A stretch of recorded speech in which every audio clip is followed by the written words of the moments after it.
Melihat kepada bentuk lain sebagai contoh, Nabi Allah Saleh kemudian diutuskan oleh Allah kepada kaum Samud. Samud duduk di mana tuan-tuan? Duduk di Al-Hijr. Dalam Quran ada tak surah Hijr? Jumpa tak satu surah dalam Quran Al-Hijr? Itulah tempat kaum Nabi Allah Saleh, ataupun disebut Wadil Qura.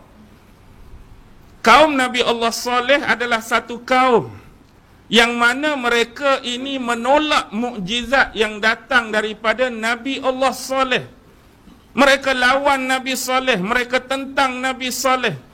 Bahkan mereka mengejek-ngejek Nabi Saleh, seolah menghina Nabi Saleh. Kalau nak diutuskan Nabi, bukanlah di kalangan kami. Oh, tak boleh nak utus Nabi di kalangan orang kampung sendiri. Dia jadi lekeh seolah-olah. Kalau kurang-kurang mari daripada kampung lain. Kampung ni kami dah kenal hang lagu mana, tiba-tiba nak mengaku Nabi, tiba-tiba nak mengaku Rasul. Kalau boleh tu orang dari tempat lain. Kalau betul-betul nak Nabi, mari tempat lain, sanggup terima. Tapi kalau mari tempat lain pun lawan, apa cerita? Dan mereka lebih jauh tak mau manusia macam mereka. Nak lagu mana? Kalau boleh nak dari kalangan malaikat. Oh, sombong. Manusia sama manusia jadi Nabi ni payah. Nak hak jenis makhluk lain hak lagi mulia. Kalau patut ada Nabi pun dari kalangan malaikat. Kalau malaikat turun sekalipun, jadi Nabi dan Rasul, kalau nak tolak tetap berlaku penolakan.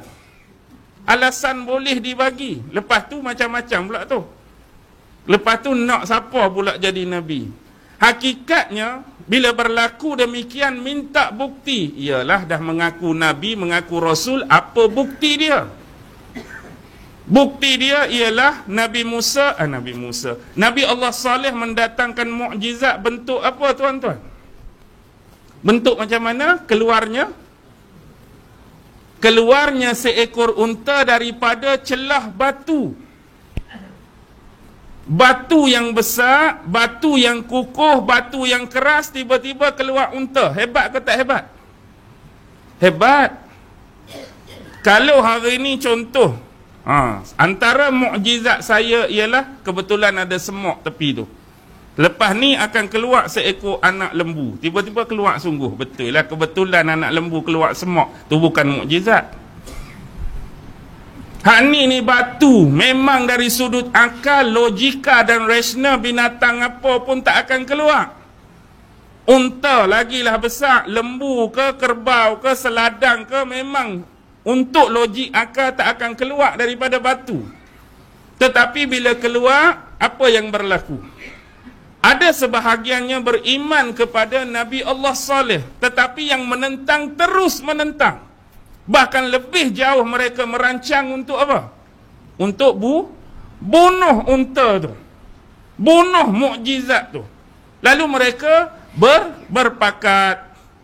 Bila mereka berpakat, maka pada malam tersebut mereka sama-sama, lebih kurang ada 9 orang semuanya, lingkung unta tu.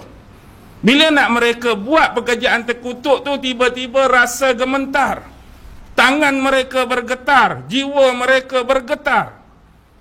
Tapi akhirnya datang seorang wanita mempelawa anak-anak perempuan mereka yang cantik. Ni satu lagi nahas dan bahaya. Kadang-kadang kita nak buat satu dosa tu, mari dah perasaan tak best. Mari dah perasaan tak sedap hati. Bahaya ni. Langgak peraturan ni.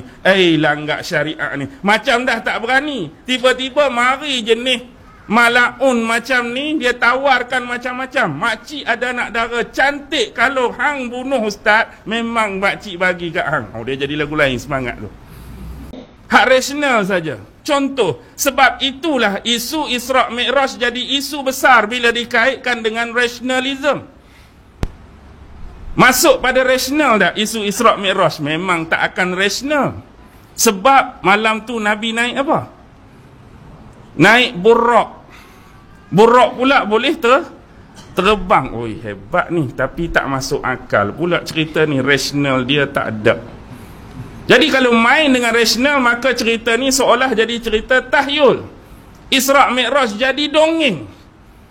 Tetapi ini adalah mukjizat yang wajib kita percayai kerana Al-Quran menceritakan tentangnya, Rasulullah menceritakan tentangnya. Banyak lagi benda yang tak masuk akal. Cuba perhatikan dalam kisah Nabi Allah Sulaiman. Nabi Allah Sulaiman berbicara dengan semut. Kalau berbicara dengan orang ke, orang buta ke, orang tu ke, orang ni boleh lagi lah. Ni semut. Kalau gajah tu besar juga. Ni kecil je. Tiba-tiba Nabi ni sembang pula dengan binatang kecil. Hak nampak tak berapa nak nampak ni. Maka benda ni akan dianggap dongeng tak rasional, tak masuk akal. Kita perlu tolak benda ni. Kalau saring punya saring benda macam ni dalam Quran, agak-agak berapa ayat Quran yang perlu ditolak sebab tidak ada rationality. Banyak ke tak banyak? Banyak, cukup banyak.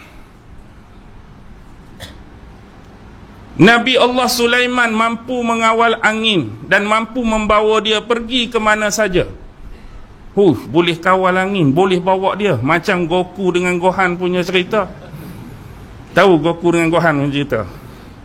Tapi bukan nak samakan Nabi itu. Maksudnya seolah-olah, hebat. Tak rasional ni, cerita kartun boleh lah, animasi boleh lah.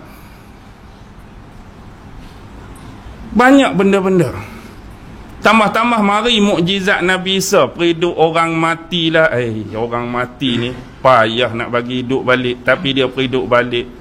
Orang buta pi sapu-sapu tangan macam tu, baca-baca sikit boleh celik balik. Kita hari ni nak bagi hak balik, hak buta tu jadi celik pun, bedah tu bedah ni masuk kornea lain apa semua sekali baru boleh celik. Ni akan sapu-sapu lagu tu. Tak rasional, tak rasional. Memang isu mukjizat dia tak akan terlepas dengan benda-benda macam ni. Tetapi mereka nak cuba hapuskan mukjizat Nabi-Nabi dengan bermain dengan rationality. Mari pula zaman Nabi Ibrahim. Tuan-tuan, zaman Nabi Ibrahim alaihi salam ni, Nabi Ibrahim menghadapi 3 golongan paling besar. Asal Nabi Ibrahim di mana? Tanah tumpah darah Nabi Ibrahim di mana? Iraq. Di mana? Babylon. Perkampungan Faddam Arah, daerah Ur di Babylon. Itulah tempat lahir Nabi Allah Ibrahim. Nabi Allah Ibrahim bukan saja menghadapi Namrus. Tu pun banyak orang lawan, banyak orang tentang sebab dia punya dalil dan hujah tidak ada yang jelas. Kalau kita perhati dalam banyak-banyak tafsir dan sejarah, ramai ulama-ulama berpendapat dan menafsirkan raja yang hidup pada zaman Nabi Ibrahim ialah Namrus. Tapi ada yang lawan, ada yang menentang. Kita tak kisah sangat sebab Al-Quran tak menjelaskan pun siapa nama raja yang ditentang oleh Nabi Allah Ibrahim. Cuma cerita dalam surah Baqarah menceritakan bahawa Nabi Ibrahim berhadapan dengan seorang mulk, seorang pemerintah, yang mana Nabi Allah Ibrahim mengatakan apa? Mengatakan bahawa Tuhanku ini boleh mematikan dan boleh menghidupkan. Kemudian dia nak cabar Nabi Allah Ibrahim, dia juga mempunyai sifat yang sama. Lalu dia keluarkan 2 orang pesalah daripada dia punya penjara. Seorang dia ampunkan dosa, seorang lagi dia hukum bunuh. Ampun dosa tu bagi dia, aku boleh hidup. Hak dia bunuh tu aku boleh mematikan. Kalau lagu tu bukan kata Namrus, hakim hari ni pun boleh buat. Hak ni saya maafkan, saya lepaskan hukuman. Hak ni saya jatuhkan hukuman gantung. Boleh tak lagu tu? Boleh juga. Tapi sebab tak mau kalah, biarlah. Lalu satu lagi persoalan dikemukakan oleh Nabi Allah Ibrahim dalam Baqarah. Tuhanku menaikkan matahari dari arah timur dan membenamkannya ke arah barat. Kalau kamu boleh hebat daripada tu, kamu terbalikkan. Naikkan dari barat dan benamkan ke timur. Agak-agak dia boleh buat tak? Tak boleh buat. Memang dia kalah. Tapi disebutkan tak nama ni? Tidak disebutkan. Sebab dia hanya penafsiran menyebut Namrus. Ada orang yang menentang dan melawan, tu bukan Namrus. Dia ada nama raja lain. Sebab persoalan tentang Namrus cukup panjang. Awal-awal tokoh-tokoh besar tamadun Sumeria, tamadun Pasar Gade, tamadun Uruk, tamadun Mesopotamia ni, dia mempunyai nama-nama yang pelbagai dalam waktu yang lain. Kadang-kadang zaman ni nama dia ni, tapi orang yang sama, individu yang sama, mari zaman lain dia bertukar jadi nama lain. Sebenarnya dia adalah watak yang sama. Ni perlu perbahasan yang panjang tentang Namrus. Bukan itu persoalan dia. Persoalan dia zaman Nabi Allah Ibrahim dah dihadapkan dengan satu individu yang mengakui dia adalah Tuhan. Yang kedua, Nabi Ibrahim terpaksa berhadapan dengan satu spesies yang sama macam bapak dia. Bapak Nabi Allah Ibrahim adalah tukang pembuat patung berhala. Maksudnya pada masa tu sudah ada yang mengidolakan berhala datang balik dah, zaman Nabi Nuh. Dan yang ketiga, ketika zaman pencarian awal Nabi Allah Ibrahim,